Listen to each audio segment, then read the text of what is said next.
Washington football. Woo!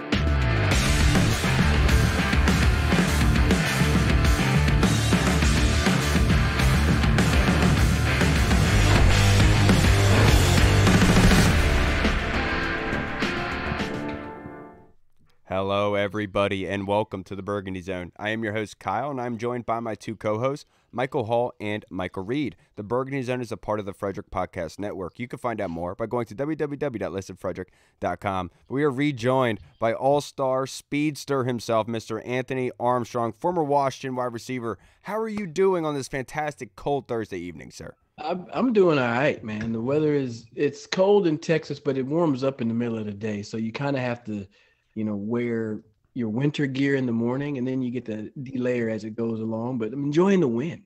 When you say cold, how cold do you mean? Because for us up here in Maryland, it's like 30 degrees right now. Well, see, I found that the temperatures are very similar between Really? Dallas Oh, wow. Yes. Damn. So we were about 29, 30 degrees this morning. So whoa. Yeah, it gets foolish. It gets a little foolish, and it's disrespectful. You just know what it is? walk around. It's like Jerry Jones's heart that makes it cold down there. It might be. It might be. Yeah, and obviously Washington is making the travel over to the Slab in Houston, facing the Texans this weekend. My first question to you, Anthony, you being a wide receiver in this league, Terry McLaurins absolutely had a fantastic game on Monday night versus the Eagles. What do you think of Terry's usage versus Philly, and what do you think about his usage going forward? Should that be the consistent theme? You got to feed the dog, man. Feed your best player. And the thing about Terry that makes him so special is that earlier in the year, I saw somebody tweeted something. They said that in the first 6 games with Carson Wentz, he had 37 targets. And then in the last 4 games, he's had 36 targets with Taylor Heineke. That's the type of numbers that you want. I looked at him. It was like a minimum of 8 targets per game. He's had 200-yard games with Taylor. You got to feed your best player. And all it's going to do is help open everything else up. I think now you're seeing an offense that has the real identity. This is what you were supposed to see in week 1. With Brian Robinson out there, being able to interchange with AG, take some pressure off of him, throw the ball to Terry, get the ball to the other guys. This is what you were supposed to see. Terry is awesome. And the fact that he's able to be impactful in the games, like when he doesn't get the ball that often, that's what is special. Because, I mean, for me, like if I go 3 quarters and I don't get the rock, I'm almost checked out of it mentally. And there's a lot of receivers who will check out of it. And it's like, all of a sudden, now you want to throw me one? You can get a little upset about it, but he doesn't do that. He understands what his role is on that team, and he's a great leader for it, and he's being able to reap the rewards now. Yeah, definitely. It's funny you say that. Me and Kyle played on the same flag football team, and I felt like I was the best receiver on the team. And when I didn't get passes, it was almost like all right, why am I out here? Like I don't even want to be here. Of course, you were playing against a bunch of white people, Hall. Flag football. No, but sticking with the offense. 2-part question. First part of the question is, we saw what the offense looked like with Carson Wentz. Obviously, you could say Carson Wentz is the better quarterback when it comes to attributes, what you want in a quarterback, size, arm strength, whatnot. And you got Taylor Heineke. My question is, why do you think the offense looks a little bit more better with Taylor Heineke under the center? And my second part of that question is, have you ever been a part of a team where the team just seems to rally around the backup quarterback and just everyone just loves the backup quarterback and just kind of goes out there and wants to play for the backup quarterback as not opposed to the starting quarterback, but it just seems like there's a lot more passion whenever Heineke's on the field as opposed to Wentz. Well, those are 2 awesome questions, and they are very, very, very real things to consider. The first one about Taylor Heineke looking better in the offense over Carson, you got to really look at the fact that Taylor's been around these guys for multiple years now. He's been with Scott Turner since his days in Minnesota. He knows the offense. He probably knows the offense just as good as Scott Turner. So he has the complete control over it. And you can see he's looking at different players, getting the ball to Terry McLaurin early. Like he's doing those things. And if we're going to be real, the offense has a little bit different dynamic now. With bringing Rob back, and it brings you an extra element. Being able to have to just pound AG all day, that's not the recipe. You need to have 2 bodies to do that, and Robinson brings it. Earlier in the year, I think you just had Carson was learning the offense. He's learning the offense, and Scott's learning him. And, so as I've told people, and people talk about Dallas, I'm like, look, every quarterback has a say in what plays are going to actually be called. They're going to say, hey, Taylor, what do you like? Carson, what do you like? And if Carson's more comfortable with some of the shorter, quicker things, that's what you saw earlier in the year. That wasn't the best recipe. So now things are getting better. You're pushing the ball downfield. And I think it comes down to Taylor's control and confidence in the offense and willingness to go trust his players. Now, anything about the quarterback is like one works better over the other. You know, it makes me go back and think about the 2012 training camp with RG3 and Kirk Cousins.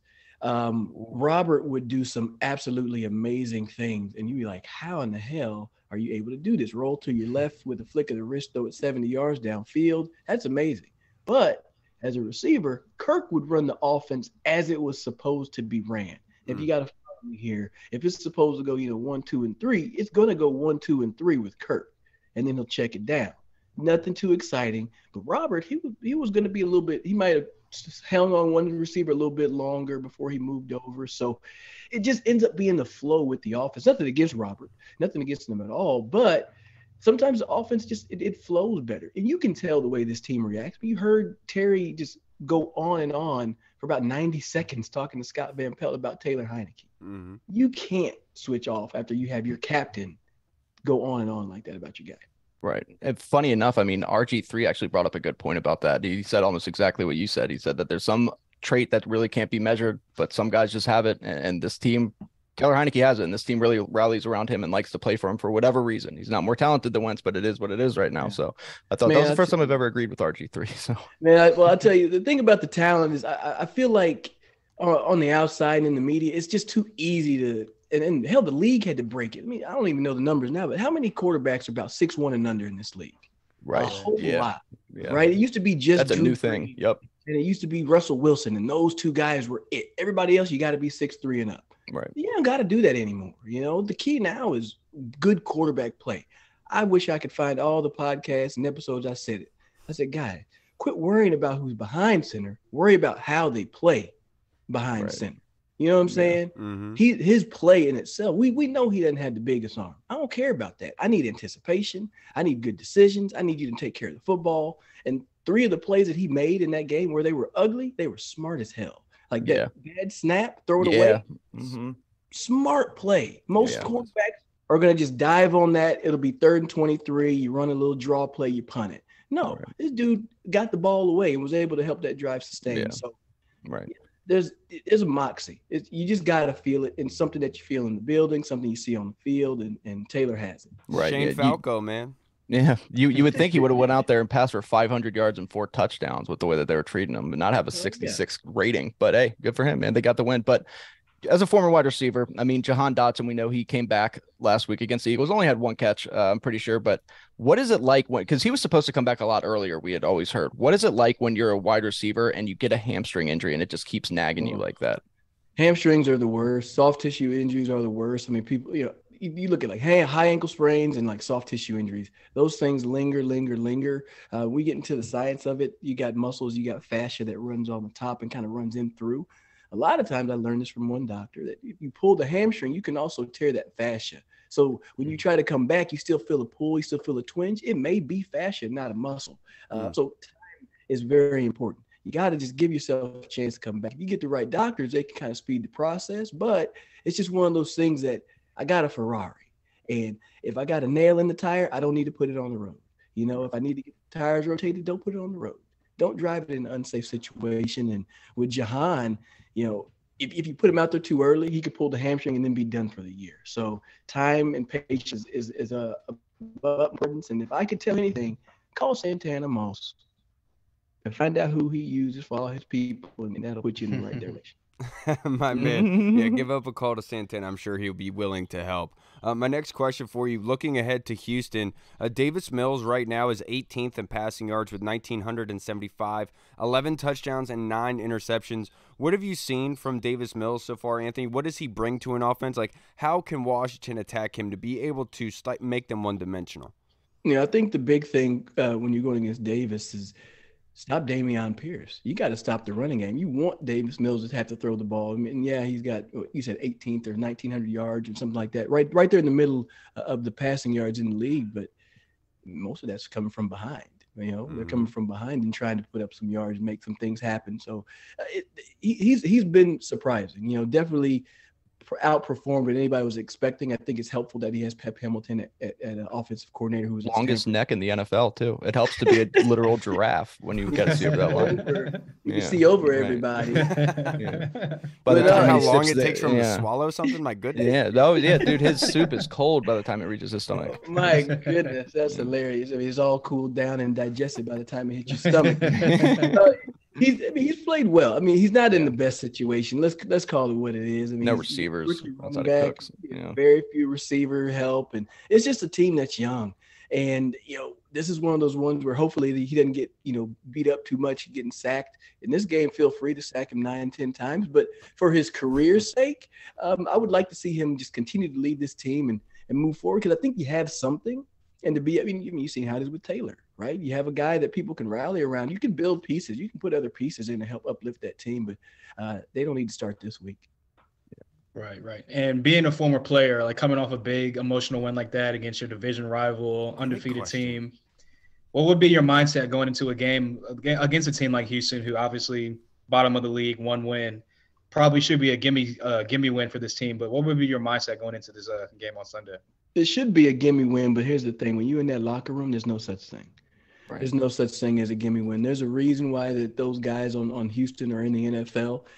It's because they're good at football in some capacity, regardless of what you say. So if you go into Houston and you think that they're just going to lay down for you simply because you beat Philly, you're going to get your ass whooped. Pardon my French, but you're going to get beat. They have a recipe for it. I mean, they run very hard. Dameon Pierce runs physically. But I think this defensive line should be able to settle that down. So you have to show up and show some dominance. My mindset in this game is, one, you quickly digest the Philly game, you watch the tape and find a way, hey, we're going to go out and beat Houston, first and foremost. That's the only thing I'm thinking about. I want to find a way to jump on them early, often, and make it difficult on them to progress throughout the rest of the season, through the rest of the game, I should say. So my mindset is 1 week at a time. All right, we flushed the Philly game. It was good. It happened, but that doesn't help me against Houston, because Houston played Philly tough, right? So they laid out the blueprint for how to beat them. Bingo. And then Philly, following the trend, they're like, shit, man, y'all can't keep running all over us. Let's go get the defensive tackle help. So that's kind of smart by them, but you just don't take Houston lightly. No, like you said, they're all NFL players. And after, of course, the Eagles game, it came out, a lot of people didn't realize this, how good the Commanders were at time of possession. They're in first place in the NFL right now in terms of time of possession per game. They dominated the Eagles. It was 40 minutes to 19 minutes, somewhere in that range. Is this kind of the key going forward? Do you think that this is kind of the new recipe that they're going to be using with Taylor behind center? 100%. I mean, even if the yards per carry isn't impressive, it's the commitment to it and being with it, right? We've spoken before about being able to have a really good first down, put you in second and manageable, second and short. That opens up your playbook. Now you got Taylor that's actually throwing it to Mr. McLaurin on those second downs and play action situations. That opens up the offense. Now, hell, I hate this little power quarterback sneak thing that's going around the league. They're going to change that rule. I feel it. They're going to be like, no more of that. You can't push your guy back. But I like the fact that they're like, hey, 3rd and 1, just go get the first down, and then let's continue to move the clock. Like, don't get too special about it. Like, you find a recipe that works. Forget what everybody else trying to have you do. Do what's going to get a W. And I do think this is the recipe. The run's going to set up that pass and make things a whole lot easier for the receivers, and it makes it easier for Scott Turner too. Yeah. You average 3.3 yards per carry after 3 down. By 3rd down, you're basically at the first down marker anyway. Yeah, exactly. Now, Anthony, to wrap this up, I only have a couple more questions for you, sir. Looking at this game, Benjamin St-Juste had a great game the past 2 games. He's kind of come alive ever since playing on the outside. As a former wide receiver, what does Benjamin St-Juste bring to the table that makes him so effective against wide receivers in this kind of outside coverage? I think that he's really improved. I circled him when he was able to go play back outside. He's played lights out since he's been outside. Yeah, he's performed extremely well physically. I mean, 6'2", 6'3". So that's tough in and of itself, right? You look over and you got to look up at the cornerback that you're going against. He can reach you from across the room. Those things make it difficult. The penalty, the PI against Devontae Smith, I think that was crap, but he's physical. He's able to match up with your biggest receiver, those big body guys. And I think his time in the slot, that little bit of time in training camp and early in the season really helped him. I think it helped him understand the defense is better. And now you're playing outside and you can really focus on your one thing, but understand how everything else works. Cam Curl's return has been huge as well. So, you got Cam Curl directing everything and getting people lined up. That's helpful. And I love the fact that BSJ stepped up to the challenge. The dude had 8 targets on him against Philly. Eight targets. Kendall got like a couple, and they didn't throw it to too many other people, but they found 25, but 25 stepped up. And I think he's too young to know that he ain't supposed to be doing these type of things. He's just one of those comes, you know how it is. You too young. You're like, I don't care who Mike Tyson is. Right. When Mike Tyson got beat, the next guy was like, I can beat Mike. But before then, everybody was like, I don't want nothing to Mike. Yeah, nobody wants to fight Mike. Yeah. Similar thing here. BSJ can show and be like, man, look, I can play in this league. I went up against AJ Brown and didn't allow him to do very much. Did great against Justin Jefferson. There you go. Right. So he's a physical presence, and he's doing really well, and I'm excited for him moving forward. Yeah. It's kind of like he's almost like a Richard Sherman-esque with his length and stuff. Is that kind of the last cornerback that you've seen that was that size and had that much success? Yeah, Richard Sherman. He was, long guy, and really good guy. I don't know him personally. When he was playing, he did a lot of zone, but he was just really good at what he does. Really good at what he does. I mean, you look at other guys. Antonio Cromartie's an old name that comes from way back in the past. Yeah. Big, long corners. A lot of kids. Not as much as Nick Cannon. I was just about to say he's not on Nick Cannon's level, but he's there. He's close. Richard Sherman's also really good at getting punched in the face by big left tackles. Trent Williams did a great job at that. Yeah, he did have that happen. But no, now he's up on the media, so only left tackle. He's good, man. Thomas. Yeah, now my next question for you, Anthony. Thomas and his brother. Right. My next question for you, Anthony. Dameon Pierce is 3rd in the NFL with 165 attempts, 5th in yards with 772, averages 4.7 yards per carry, and has 3 touchdowns on the season. That being said, what are your keys for victory for the Washington Commanders going against the Houston Texans, and what is your prediction for the game? Score and MVP. Those big guys up front. The defensive line has been the anchor and the foundation for this defense. They've improved throughout the season. They had, the training camp. You fire a coach, you bring in Ryan Kerrigan, and to be honest, Ryan Kerrigan, whatever the hell he doing, got that defensive line fired. He's got to be doing something. I don't care what it is, even if it's just his presence. Right? He's teaching them the HBK pose. He's got the D-line playing out of their mind. I think rookie Kenyon Green has drawn the short straw 2 times for this game. He's going to have John Allen and Deron Payne probably just rotating right over the top of his nose. And that's going to be the biggest thing because he's good in the run, but he's also giving up some swim moves and quick penetration against the pass. So I think that the defensive line is going to set the tone. That's going to shut down that run and keep Dameon Pierce. Definitely can't let him average 4.7. I think he's probably closer to 3. Put them in long 3rd down situations. Hopefully get your hand on the football in the back end there. I think this one's going to be what Houston's a 3-point dog. I can see this one being like a 24-17 Washington, 24-10, one of those type of games if they're able to get active early. I always want teams to get active early, but especially against a team that's not good on paper, you don't want those guys to think that they still have a chance, right? Get a good 2-3 touchdown lead in the first half. That should hopefully. Hopefully, right? Please don't let them fight back, right? Big 3rd down, big 3rd quarter will be able to help.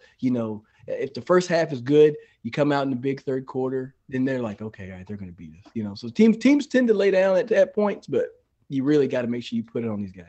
Yeah, absolutely. And then obviously Washington's defense holding the Philadelphia Eagles to below 100 rushing yards, the only team to do that twice this season.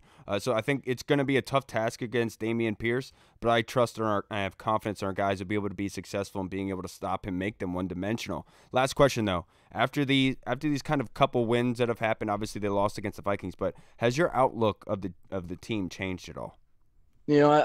I put way back, I said best case scenario, you're looking at maybe they get to 10 wins, 9-10 wins. Right now, they're kind of rolling. They're kind of rolling. They're stacking up a couple W's. They have to take advantage of this week. They got to take advantage of Atlanta before they start to get into that a weird little spot where Giants, they have New York bye week, New York again. Like those are two important games. So weird. Yeah, I mean, I really feel like they can get to that 8-9 win. They can probably get to 9 wins. Hey, after the last Eagles game, I will take that because we all thought the season was over after that, man, with the way we were playing. Yeah, now that week 3 game though, the thing for me is that's not the same team that's lining up today. Right, exactly. Yeah, right. I mean, you got Brian Robinson, you got Heineke in there, Cam Curl. Harry's being utilized. There's a lot to if I was a team and I'm scouting, you can't watch back, that far back. You got to watch recent history to see what this team is going to do to you. And I just think the matchups moving forward, they should be able to squeeze some out. It's not going to be easy though. It's not going to be easy. Those Giants games are going to be interesting. Giants are really good. I would love for them to get both of those games to try to, get some ranking up in the division, but I think they can get to about 9 wins. I really do. I'm glad to hear that, Anthony. I agree with you wholeheartedly. I hope you have a good evening, sir. I can't thank you enough for your time on coming on here. Before we get out of here, we'd just like to plug your social media handles and your show, just in case anybody watching would like to come follow. Oh, man, I appreciate it. Y'all hit me up on Twitter, Mr. Armstrong 13, and you can check me out on the Believe in Commanders show. Got my guy, Brian Murphy, my co-host. We're on all streaming platforms. We actually recorded today. So I'll probably retweet that so y'all can go tune in.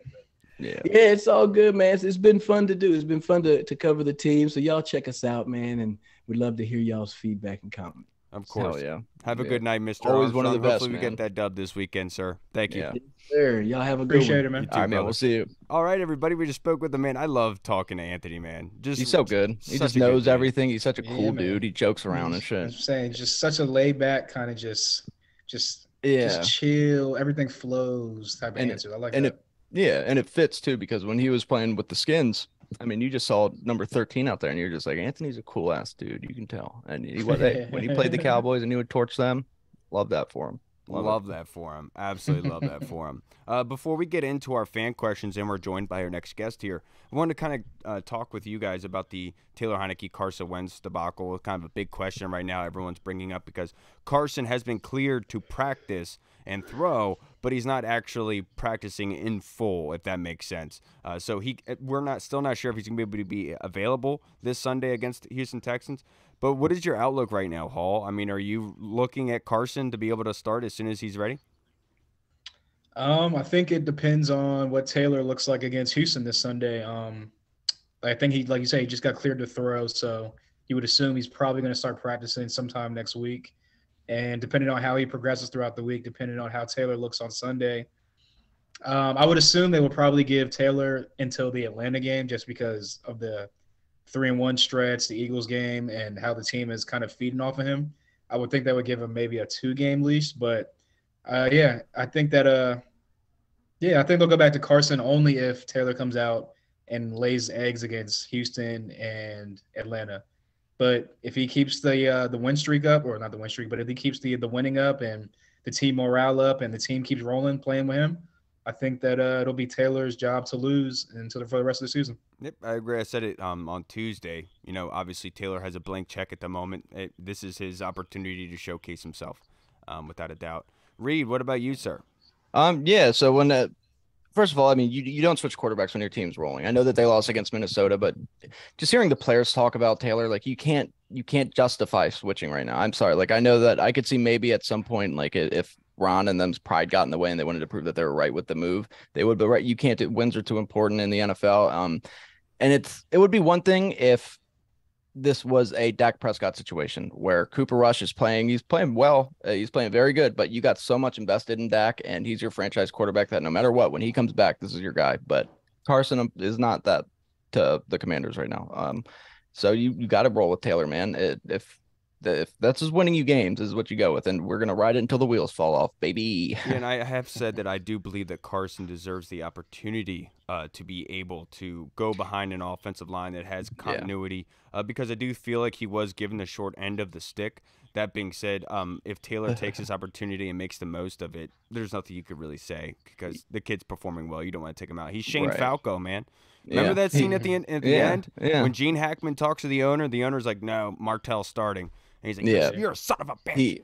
He also it does seem like I will give Carson, like, we don't know everything. I mean, we haven't seen him on the plane, on the bus and stuff, but like before they're leaving the tunnel and on the sidelines and stuff, Carson seems like he's handling this well. Like he's just happy for Taylor. It seems like, I mean, I don't know, maybe he's jealous, but there was a picture of Carson Wentz. He was celebrating whenever Joey Sly hit one of the 50-yard field goals. He was standing right next to Taylor celebrating and stuff like that. So I think beating Philly was definitely part of it. So he was definitely a little bit more invested in that game, but I definitely think that if it was up to Carson, he'd definitely be back on the field to take his. 100%. Yeah, I need Carson to integrate himself way more with this team. I want him involved with those videos with like Cam Curl, Bobby McCain in the locker room partying, listening to rap music. I want to see Carson in there, getting. Imagine how funny that would be. I was actually thinking about that. I was like, I wonder how Carson feels like in the back of the plane. If the D just came up and started putting their chains on him and shit, and he was saying like, all right, Carson's in the back probably with a fat old Lippin in the back just chilling. Everyone's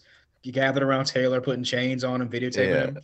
If I was Carson, I'd probably feel some type of way, but I feel like that's also like a human emotion. But yeah, if it was up to me, I'd be doing any and everything trying to get my job back. Carson's like, let me tell you guys about our Lord and Savior, and everybody's like, shut up, Carson, go back to the back of the plane. Shut up. All right, fellas.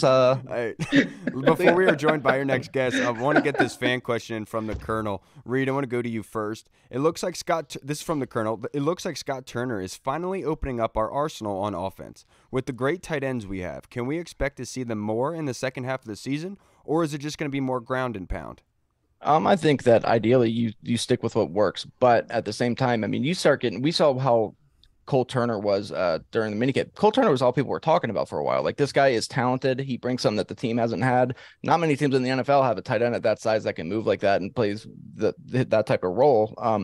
And I think that they really also like Armani Rogers. And on top of that, I mean, you still have Logan Thomas still getting acclimated and getting back to his former self. So I do think you're going to see more of the tight ends. I still think that they're going to want to ground and pound the ball more, but I would not be surprised a single bit if you start seeing these tight ends get more involved. Yeah, I do think the tight ends are going to be utilized more and more. The one thing that they all have in common is they're very adequate, and honestly, John Bates is the elite blocker, but they are very good blocking tight ends. Armani Rogers has really impressed with his ability to run block now, and also in the passing game, where that's where Logan Thomas is trying to keep up. But I do think that Scott Turner's realizing they do need to add those two tight ends in there for chip blocks or whatever have you to give the offensive line just a little bit more help. So I would expect for them to be utilized more. And I also think that the ground and pound, like Reed on a Friday night trying to earn $20, I think they are just going to do it when it's necessary to do it. Like right now, Houston's defense is obviously last in the league in rushing yards per game, giving up 180 rushing yards on average per game. That is something that you do want to ground and pound. You do want to bleed them to death. You want to get up on them early, so you force them to pass on you, because we have seen that they are not the best passing offense. Obviously, Davis Mills, 11 touchdowns, 9 interceptions. You want to force him to football. That's where the mistake is going to be. So I do think that the ground and pound strategy is the way to go for this game. Is it going to be every single game? No, I don't believe that to be the case. You do have to adjust in some breath, and that is the qualityness of having Jahan Dotson, of having Terry McLaurin and Curtis Samuel. Right, real fast tight ends and power runs go hand in hand, man. I mean, you need if you have a power running game, you're putting two tight ends on the field usually. So at least, yeah, and you saw against the game, like you said, the game against Philly on Monday, that they were using a lot of motion with the tight ends, bringing them across the formation, a lot of wham blocks and whatnot. So a lot of, like you said, power blocks on the run game. So they're definitely getting a lot more involved in the running game. John Bates is like one of the best blocking tight ends in the league. If you've been watching Logan Thomas week by week, it looks like he's getting back to, I'm not going to say obviously 100% Logan, but it looks like probably like 75, 80% Logan right now. So you would expect for him to just keep progressing as the season goes along. Hopefully he's about to hit his stride very soon. Yeah, and because like a backup tight end, like the other Logan, but Logan Paulson. But he leave my guy alone. That's my best friend. I can say it. No, and also I think that as the more that Logan comes along, as far as like coming back from the injury, Taylor Heineke mentioned that he thinks that his best pass in his arsenal is the dig route, which is like the deep cutting in route. So if he likes to throw over the middle of the field, a guy like Logan Thomas is going to come in handy, 6'8". Yeah. Coming from a shorter quarterback like Taylor, might have to put it over top of a linebacker. You want a guy like Logan Thomas in the middle of the field to kind of get that jump ball. Hopefully he becomes a red zone threat as well. But yeah, I mean, I like where they're at as far as like Rogers, great blocking tight end. He's coming along as well. good in the screen game also. So, yeah, they got some definitely a lot of variety. There you go. At tight end. You just got to get them working to the offense a little bit more in the passing game.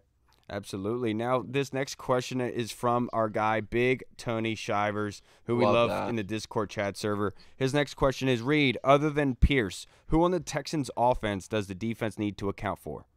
I mean, no matter how you look at this offense, they don't have many weapons at the moment. I mean, they're still a young team, like we said, just not necessarily. I don't want to say that they don't have talent, because they do, but they have some solid players on the offensive line. They're not, I mean, they're not dominant on the O-line right now. They do have a lot of, like I said, good players. Laramie Tunsil, Kenyon Green is very solid.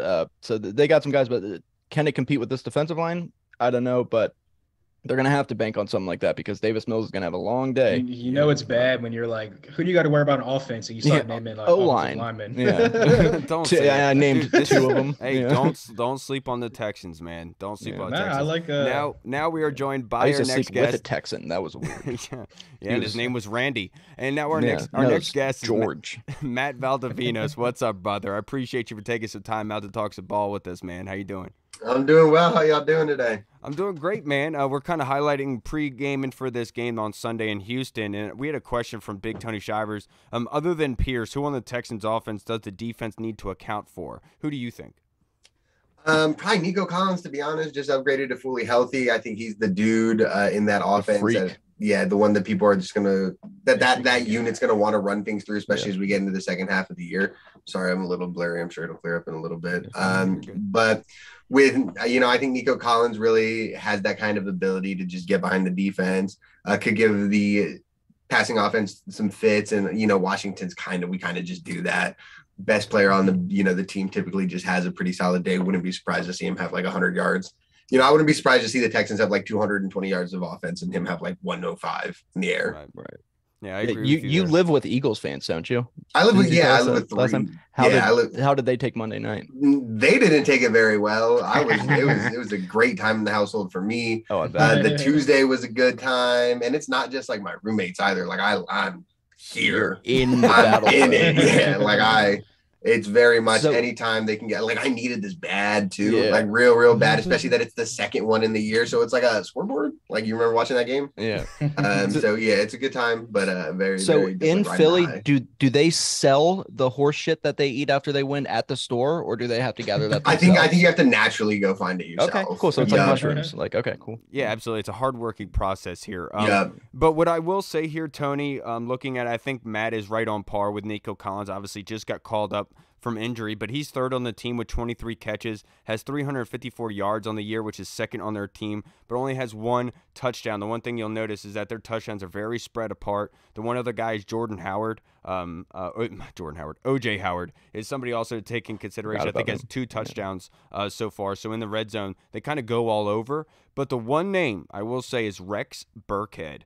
He is a receiving threat out of the backfield, and I think if they can't run the ball effectively with Dameon Pierce, I think that they're going to be utilizing those running backs in the flats, so our guys have to be ready for that. And I think somebody like Rex Burkhead, somebody gets often forgotten about, but it could be very, very effective against his team. It's funny we didn't even name like Brandon Cooks either. Yeah. Well, just because he was stripped of the captain status, you don't think that there's something going on there, It's a weird situation around Brandon Cooks in the. He was straight up like, "Why didn't you guys trade me? What are you doing?" How often does that happen? That was funny. Exactly. What do you think, Hall? Yeah, I mean, you guys pretty much hit all their playmakers on offense, which is far in between. So I was going to say Nico Collins, just because he's a Michigan guy. You're a Michigan guy, yeah. Yeah, he's a Michigan guy. I saw him ball out of Michigan. So, I mean, yeah, but other than that, our secondary's been playing well, so hopefully they can keep him under wraps. But I think if you just slow down Dameon Pierce, I'm not going to say it's a gimme, but if you stop him on offense, it's kind of where do you go next? Yeah, I wonder, too, if Davis Mills, how many extra rings he fit on his neck, like one of those National Geographic tribes. Because that dude, neck. Right now, Houston Texans are 26th in the NFL in rushing yards per game with over 100 yards per game. Passing yards are 24th with just south of 200 yards per game. This next question I have for you, Matt, this is from our guy Andy Lockhart in the Discord chat server in the UK. Oi! Do you think Pep Hamilton will outsmart Jack Del Rio this upcoming game and cause us a defeat? No, to be honest, to be completely honest with y'all, I know that it's still very much, screw Jack Del Rio among the He's fan doing base. awesome. He has been much. I think the Packers game specifically is really where we saw that kind of things click and turn. I think Cam Curl being back in the lineup is massive as well. Just someone who you can kind of tell, like, the absence of either of the linebackers isn't so disastrous for the unit, but whenever Cam Curl's not in there, there's a noticeable dip in that communication and how smooth everything flows. But the defensive performance has been excellent the past couple of weeks. I really have not a ton. Obviously, there was some luck involved in the win on Monday, the turnovers and everything like that. But, I'd rather be lucky than good. And pretty much most of the other weeks, the defense has been able to stop them, stop the opposing offense without forcing mental errors or like that and turnovers. And so if you got to force a couple to beat the best team in the NFL to that point, and you did. So I really have, as far as Jack Del Rio, I think his job is very, very much safe if the defense continues to perform the way that they do. I don't expect the Texans and Pep Hamilton and Davis Mills to cook up something special. I think they're just going to go at Washington how they go at everyone else. I think they're going to go at them the same way they went after Philadelphia. And Washington, kind of all of the teams that I've watched us lose because of this, but of all of the teams that we've been prepping for this year, I think the Texans are the teams that we match up, best with. I just don't think they want to win at the line of scrimmage, and I don't think they win at either point in the line of scrimmage, whether their offensive line versus our defensive line or their defensive line versus our offensive line / running game down that middle in that power. So I think they want to control the line of scrimmage. I think Washington proved that they can do it better than they can. When, last Thursday they tried to set the tone against the Eagles, obviously, fell short, whereas Washington was able to kind of impose their will. So I just think that there's just a talent level difference in the trenches that's going to be pretty obvious. Yeah, I do agree with that for the most part. For me, Andy, I'll say because I want to say it's possible because we saw what happened in Detroit, right? Yeah. We all thought that Jared Goff wasn't that great of a quarterback, but he was able to slice and dice us, right? And that is always possible. But I will say, like, the Houston Texans philosophy of wanting to just run Dameon Pierce down your throat like Reed, like that is what works in your favor. Throat. Because if they were a passing-based offense, I would say there's more of a chance of that happening with Pep Hamilton. The fact that they want to run the ball so much, I don't think Pep Hamilton will be able to come up with those run plays that out of his hat to be able to confuse Jack Del Rio. I think Jack Del Rio is going to bring a hell of a lot of pressure, and he's going to force them to be one-dimensional and make Davis Mills beat them. If that happens, I think that they're in a very good chance to win. What do you think, Reed? Yeah, I mean, I agree with you guys. I've been a huge Jack Del Rio supporter, especially over like the last month, close to 2. I think Jack Del Rio has been doing a fantastic job as of late. I mean, obviously we had the early part of the season where we struggled, but he's done a very good job. I mean, even you look at the Vikings game, I know that the Vikings had that opening drive and it was tough, but after that, man, they really locked down. And when you have somebody as smart and who's a veteran like Jack Del Rio, who's seen everything and is still very good at calling plays and demands the respect of his players. And then you have the talent that they have on defense. I like Pep Hamilton. I think Pep Hamilton's actually a very good coach. I think that he's a good offensive mind. I just don't think that he has the talent that they're going to be able to really match up with Jack Del Rio. They're not going to do something that Jack Del Rio's never seen before. They're going to run the ball. That's what they're going to try to do. And I don't know if they're going to be able to do it. I mean, I shouldn't say that because Dameon Pierce is good, but he is. He's very, very good, averaging 4.7 on the ground. That you don't do that just by luck. What do you think, Hall? You got anything? Yeah. I thought Reed was gonna say he's been supporting Del Rio since January 6th, but no, I did, but that was a misunderstanding. All right, good job, Hall.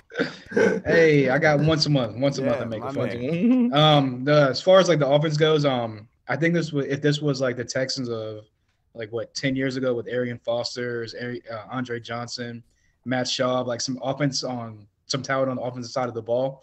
I think that Pep Hamilton would it'd be a pretty good matchup as far as like coaching wise, like Del Rio versus Pep Hamilton. But just the lack of talent on the offensive side of the ball, I don't think he's going to be able to scheme guys open enough to. And like Matt said, the trenches. I just think that John Allen and Deron Payne are going to continue what they've been doing all year and just demolishing anyone in the interior. So I just think that from a talent level, on the field and off the field, I guess I would say that Jack Del Rio right now is probably a superior coach to Pep Hamilton. So just on and off the field, I think that they're superior in both. You better not say that on Twitter, dude. You And might get stoned. Having Nico Collins too, and Benjamin St. Juste kind of following him around. It'll be interesting to see what he does against a taller wide receiver like that who's big and athletic, because we've seen him go up. Justin I would say Jefferson's Kendall 6 Fuller. foot. Kendall Fuller might be on. I mean, yeah, you might. Nico Yeah, Collins, 'cause he very matches well up could. like pretty good against like the bigger kind of. And Kendall's been guys. playing lights out the last 2 non-shifty weeks. guys. Yeah. Now, this next question, I'm going to go to you, my man, Matt. This is from Jeff Miles in the Discord chat server. Thank you, Hefe. Scenario: you can only sign one this upcoming season. Payne, Sweat, Heineke, or Cameron Curl. Who are you going with first? Then, who are you most willing to let go? Ooh, that's a good question. Damn. That's a really good question. I think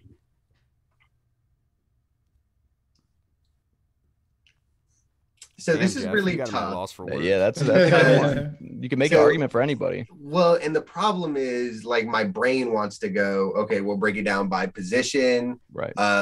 Position value, and then we'll also go by, how good that actual player is relative to their position in the NFL. So the most valuable position on that list is Taylor Heineke. Taylor Heineke is the worst player on the list, right? So that's like shoot. The next best one would be Montez Sweat as the edge rusher. I think that's the second most valuable player position of those four. I think Montez, to be honest, is probably the third worst player on that list.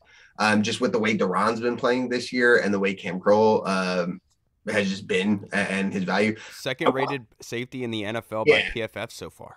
I want to say Cam Kroll because I think logistically you're getting the best player for the value. In terms of safeties, just don't get extreme contracts, and Cam Kroll is not a household. Cam Kroll is the best safety in the league, right? Like that's not a casual take. It's also the least important position of those four. Yeah, exactly. And so I think, and that's going to lead to the dip in that cost of the value a little bit. But I also think that Cam Kroll does a lot more than just what normal safeties do, right? There's a lot of nickel, there's a lot of linebacker play. So I think I think the value to your defense, he's who I would definitely re-sign. I think who I would let walk is the most interesting one, because obviously Heineke's winning games. So you want to, give him a contract. I think, everyone's kind of at that point where it's like, well, if he keeps winning, I'm not going to just not let him start next year. But at the same time, if you were like, Matt, they could probably upgrade at quarterback this year, I'd probably be like, yeah, you're probably right. But, I thought the same thing last year. And here we are again. So, and then with Duran, I think Duran's the best player of that group. I think he's been excellent, lights out this year. I don't want to commit $40 million a year to defensive tackles. I think Jonathan Allen's the best player on the team. I'm comfortable with Jonathan Allen making $20 million. I think Daron Payne might be a top 5 player on the team, maybe even top 3 right behind John Allen and Terry. I just don't know that I want to commit that kind of resources to that one position group. And then as far as safe. Yeah, exactly. I think we're only getting one of Payne or Sweat anyways. I don't know what Montez is going to get, and that's really where my hesitancy with him lands, because I don't think he's a premier game disrupting defensive end in the league, and those guys make $20 million. I don't know if I want to pay Montez north of like 15. So there's just a lot of, and how Chase comes back could drastically affect that as well. Same with Darian Mathis next year, though, when it comes to Duran. Potentially, and I think I'm more comfortable letting Sweat walk than Payne in that idea. Like I would be more comfortable rolling with Chase Young and the extras. The extra guys have played fantastic this year. Yeah, exactly. Whereas anyone behind Payne and Allen have not. Right. Yeah.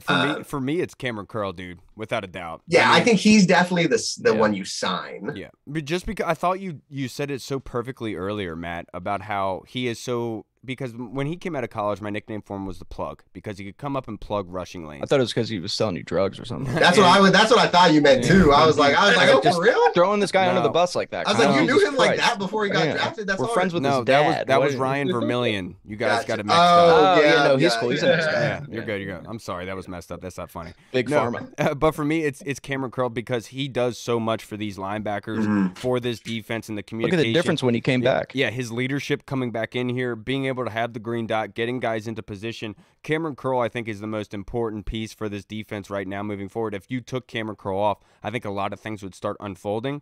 That being said, who would I be most willing to let go? Unfortunately, it's Taylor Heineke. I love Taylor. Got the pylon upstairs.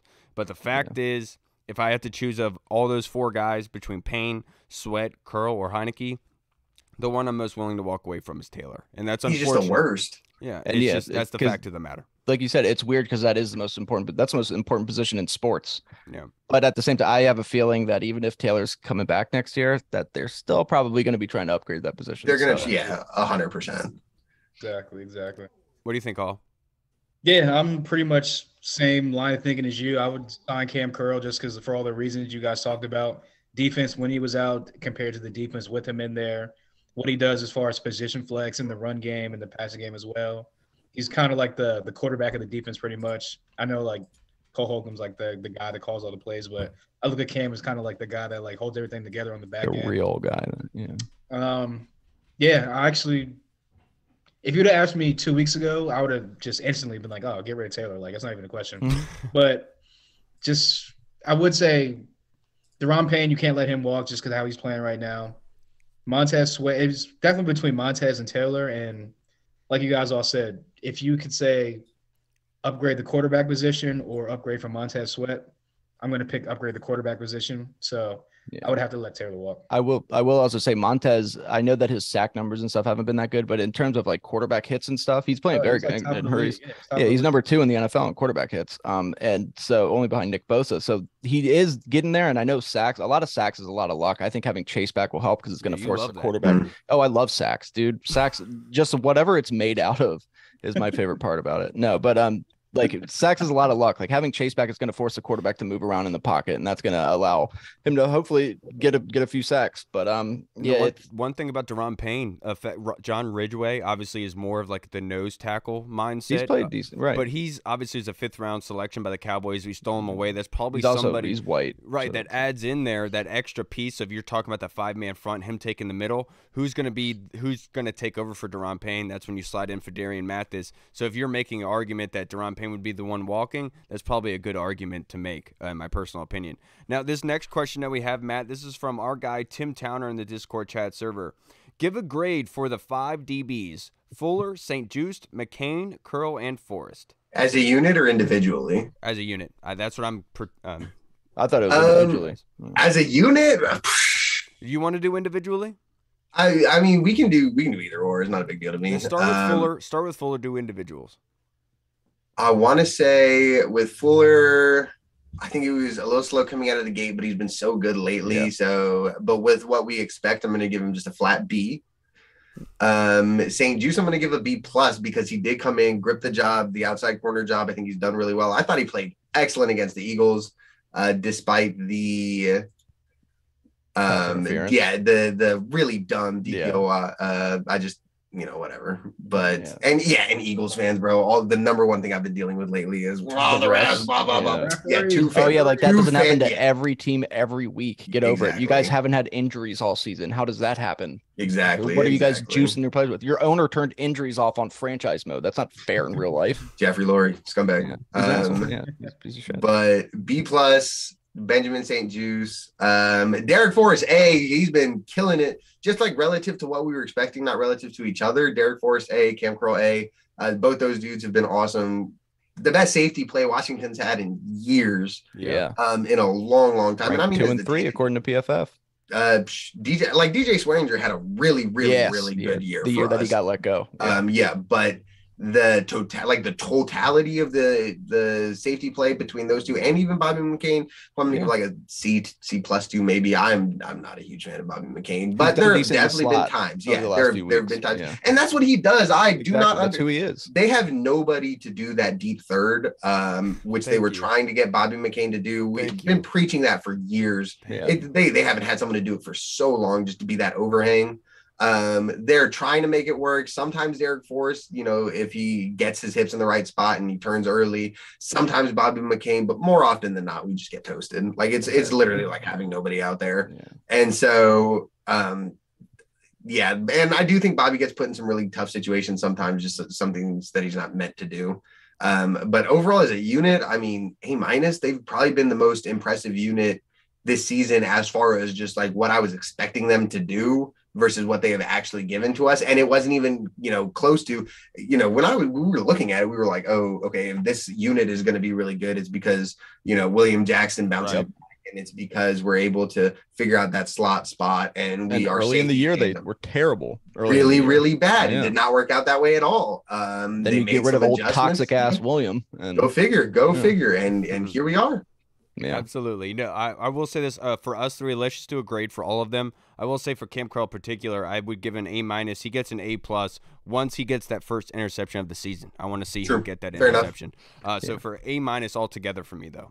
I'm going to go Benjamin St. Juste. If you really look at it, remember this offseason, like we knew he was going to be decent. We knew he was going to be pretty good. He could play in this league, especially during this offseason. They're saying the only person that could lock up Jahan Dotson in camp was Benjamin St. Juste. All camp, they were saying that. But I didn't know he would be this good matching up against Justin Jefferson and A.J. Brown and these guys. So I'm going to give him, just in terms of like what we thought he'd be playing in the slot, I'm going to give him an A. And I think his potential, man, we got a good one there in Benjamin St. Juste. Yes, we did. Those tools are crazy. Yeah, dude. Richard Sherman-esque. That's what we're talking about with Anthony Armstrong. Yeah, I'm going to go Derek Forrest. Like you said, he gets an A as well. I just think that a lot of people forgot about Derek Forrest due to injury last year, and he was more of just a special teams guy. Made some weird plays last year, too. Yeah, and then you kind of heard his name here and there in training camp, making plays, like splash plays here and there. But for him to come in, be getting turnovers left and right off break. Making impact plays more than the entire defense. Yeah, exactly. He's like 60% of every turnover we've caused this year is Week 1 against the Jaguars. He fried it. He was like the defense that game. He had the pick. He had the big hits. So shout out to him. Exactly. So yeah, I would definitely say that only because he was kind of the forgotten guy on the back end, and no one really expected much of him coming into the year until like maybe later on in the year. But like I said, for him to come in from week 1 and just me making splash play after splash play after splash play, I got to give him an A-. All right. And now let's finish this up, boys, by doing our predictions for this show to wrap this up. What's your prediction for the game this weekend, Matt? Score prediction and MVP regardless of team. I'm going to go Washington 27 and Houston 13. I think we beat them pretty handily. And I'm going to say Jonathan Allen gives us something special, like 2.5 sacks, 6 tackles total, maybe a forced fumble. I got a John Allen game coming up. My man, I like that idea a lot. Now, let's go to you, Reed. What's your prediction? I'm going to see this game. I think is one of those ones where it should be. Washington should. I mean, Texans are the worst team in the NFL. Somebody going to do it? We're rolling. No. So I think that Washington I'm going to go. It's going to be a little bit closer. I'm going to say 24-17 because they're going to start running the ball. Dameon Pierce is very talented, but it's really not going to matter. And a lot of those points are going to come a little bit later on. But I'm going to go with the MVP being Jahan Dotson if he's out there. You know what? I'm going to say Taylor Heineke is going to look for him. They're going to roll the coverages towards Terry and Curtis and forget about Jahan Dotson. Jahan Dotson's going to score another touchdown.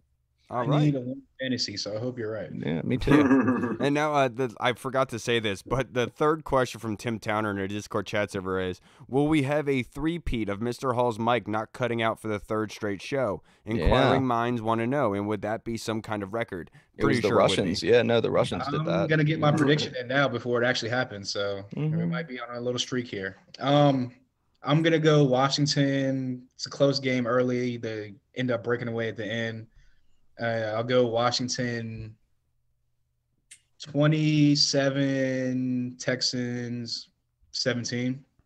And I'll go the MVP. I think Deron Payne just continues his mean streak, just goes crazy on the interior and has a sack and a half and 2 tackles for loss. All right, I like that a lot.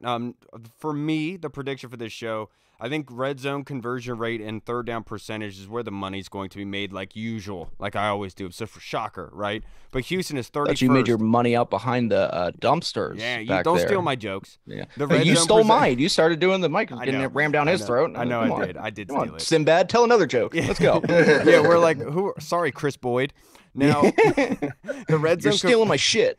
The red zone conversion rate for the Texans, they're 31st in the NFL, 30th in third down conversion rate. So for Washington's defense, they are 13th in red zone conversion rate on defense and then 7th in third downs. So I think that's going to be crucial for this team. Obviously, they are weighed heavily there, but if they're able to continually force them to give the ball back to us on third down, I think that's going to be the moneymaker. And then, so I think Washington does win this game. I do think it's closer than a lot of us would hope for, because I don't think that we're ever going to have an easy victory, man, to be perfectly That's not how honest it works, with you. right? Right. But for me, it's Brian Robinson. I think he's going to be the MVP of this game. Houston's defense, they're last in the league in rushing yards. I think Brian Robinson's physicality is what's going to be the difference, because we've seen it. We saw it last week. If you try to tackle his upper body, there's no chance of you. You need an army with you to be able to bring him down. Yeah. And I Like think Lil John, you got to get low. Yeah. Right. But that being said, I do think Antonio Gibson has a great game as well. Yeah, they both should. I would go with Tressway as our MVP, but I don't. Punters aren't real players. Oh, no, best player in the squad. Dude, he's awesome. He's really good. I'll say it's going to be 24-12. I don't think they get a touchdown, to be perfectly honest. Like the age range that you like your women. From 24 to 12. Doesn't matter. Oh, man. Matt, I can't thank you enough for joining us for this episode, brother. I can't thank everyone for your contributions to the show, your fan questions, Tim Towner, Tony Shivers, Andy Lockhart. We really do appreciate you, and the Colonel. Thank you for all your contributions. But, Matt, before we get out of here, if you'd just like to plug your social media handle, just in case anybody watching would like to come follow your work, brother. Of course, always. Come follow me on Twitter at MV Scouting. Let's talk about ball. Please come watch me make fun of Eagle fans, Cowboy fans, Giants fans, anyone else in the NFL. They can always come get it. It's always a good time. Watch yourself in your sleep with those Eagles fans. You never know. Did you see on one eye open, bro. Yeah, see on our last episode that Eagles lady commented on her page. Yeah, she was like, so will you guys beat us? Do you want a cookie? Like, yeah, I want a cookie. Yeah, I want a damn cookie. Yeah, who doesn't want a cookie? Good right now. Yeah, why wouldn't I want a cookie? I want a cookie to eat with my W. Yeah. Yeah. Goddamn. I thought Reed's comment back to her was perfect. He's like, no, we just want your tears. Yeah, I do. And that wasn't even a Native American joke. That was like a Eagles thing. Like, I want to see them hurt, not the Trail of Tears. All right, everybody. That's going to wrap us up for this episode. Thank you so much. We really do appreciate everybody contributing to this. And we'd love to hear from you guys in the comment section. Please comment what you think the predictions are, MVP. We want to hear from you guys. And, of course, if you could rate us on iTunes Podcasts, Google Pods, Spotify, and YouTube, we would love and Grindr. If you can rate us on Grindr. Hear your honest thoughts. It doesn't have to be fluff. Just be honest. All right, everybody. Have a good, safe weekend. Hopefully Washington gets a dub against the Texans on Sunday. Move to above 500. Do you know how awesome Wait, Kyle, have you ever seen that movie Wild Hogs? All right, we got to get out of here. All right, I'm Kyle. Before this gets weird. Oh, man. Make sure you guys check out Reed's Grindr page. I'm Hall. Yeah. I got a whole calendar coming out, baby. Yeah, absolutely. All right, I'm Kyle. I think we just did that. You didn't. Yeah, I did. I'm a Not you. yeah. No, I'm talking about Reed. Sorry. Oh, my apologies. This is just really awkward. Yeah. All right, everybody. We'll see you again. Thank you, everybody. Washington football. Woo! What's up, everyone? This is Kyle from the Burgundy Zone. We are releasing our own merch to support the show. If you want to rock the Burgundy Zone logo or you want to see Reed's face on your shirt, we got it. We're starting with t-shirts, hoodies, and zip-up. So if you're a fan of the show, make sure you snag one before they are gone. Check out the link in our bio on Instagram, or you can find the link in the description of the video. Thanks again for all your support. Until next time.